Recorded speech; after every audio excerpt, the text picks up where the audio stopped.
Si je vous dis flamme, Akihiko ou encore l'odeur de ma terre, une seule voix résonne immédiatement dans votre tête. Une voix qui ne fait pas que chanter, mais qui danse, qui pleure et qui guérit. On la surnomme la Joni Mitchell d'Haïti ou encore la reine de la chanson créole. Mais elle est bien plus que ça, partie d'une petite église aux Gonaïves pour finir sur les scènes les plus prestigieuses du monde comme le Carnegie Hall.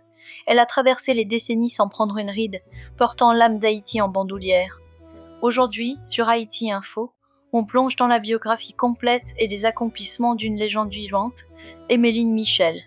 Comment a-t-elle conquis le monde? Restez avec nous, c'est une histoire que vous devez absolument connaître. Bonjour à tous et bienvenue sur Haïti Info, votre référence pour tout savoir sur la culture et l'actualité haïtienne. Si ce n'est pas encore fait, abonnez-vous et activez la cloche, car nous mettons en lumière ceux qui font briller notre bicolore. Aujourd'hui, nous rendons hommage à une femme qui incarne l'élégance et la résilience haïtienne. Emeline Michel n'est pas seulement une chanteuse, c'est une ambassadrice. Retraçons ensemble son parcours exceptionnel. Tout commence au Gonaïves, la cité de l'indépendance, où Emeline voit le jour en 1966. Fille de pasteur et d'une mère commerçante, sa première école de musique, c'est l'église. C'est là, dans les chorales gospel, que sa voix puissante et émotive se forge. Mais le destin d'Emeline dépasse les frontières de sa ville natale. Après avoir déménagé à Port-au-Prince pour ses études au Collège Saint-Pierre, son talent devient impossible à ignorer. À seulement 18 ans, un tournant décisif s'opère. Elle remporte un concours de chant. Le prix, une année d'études au prestigieux Detroit Jazz Center aux États-Unis. C'est une opportunité en or. Là-bas, elle côtoie des légendes, s'imprègne du jazz, de la soul et du R&B, tout en gardant ses racines ancrées en elle. Ce mélange unique, cette fusion entre la technique américaine et l'âme haïtienne deviendra sa signature. Mais contrairement à beaucoup qui partent pour ne jamais revenir, Emeline, elle, fait le choix du retour. De retour en Haïti, à la fin des années 80, elle lance son premier album, D'où vent joue Calève. Le succès est immédiat avec des titres comme Plaisimisé. Le public haïtien découvre une artiste complète. Elle écrit, elle compose, elle danse. Mais le véritable séisme musical arrive un peu plus tard. Nous sommes au début des années 90 et Emeline sort un morceau qui va faire le tour de la planète.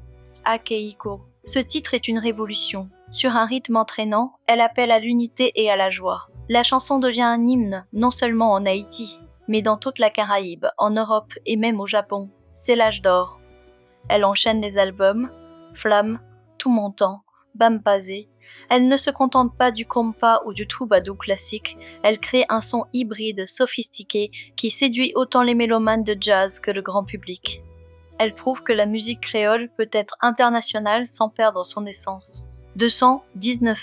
Ce qui distingue Emeline Michel, c'est sa longévité et son indépendance. Très tôt, elle comprend l'importance de maîtriser sa carrière. Elle fonde sa propre maison de production, Cheval de Feu, une rareté pour une artiste féminine à l'époque. Cela lui donne une liberté totale sur sa création artistique. Ses accomplissements sont vertigineux. Le New York Times la qualifie de diplomate de la musique.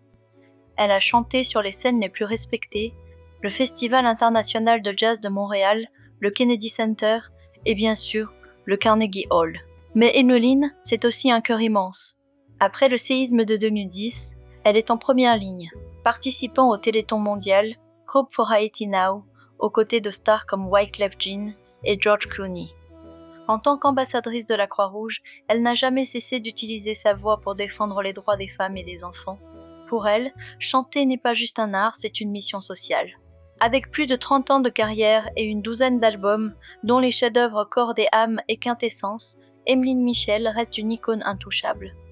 Elle a ouvert la voie à toute une génération de chanteuses haïtiennes, prouvant qu'on peut partir des Gonaïves et faire chanter le monde entier en créole. Elle est la preuve vivante que notre culture est riche, puissante et éternelle. Et vous, quelle est votre chanson préférée d'Emeline Michel? Est-ce que c'est l'énergie de Akihiko ou la douceur de Maisie la vie? Dites-le nous dans les commentaires, on a hâte de vous lire. C'était Haïti Info. N'oubliez pas de liker la vidéo pour soutenir la chaîne et de partager ce biopic pour que l'histoire de notre diva continue de voyager. À très bientôt pour une nouvelle vidéo sur Haïti.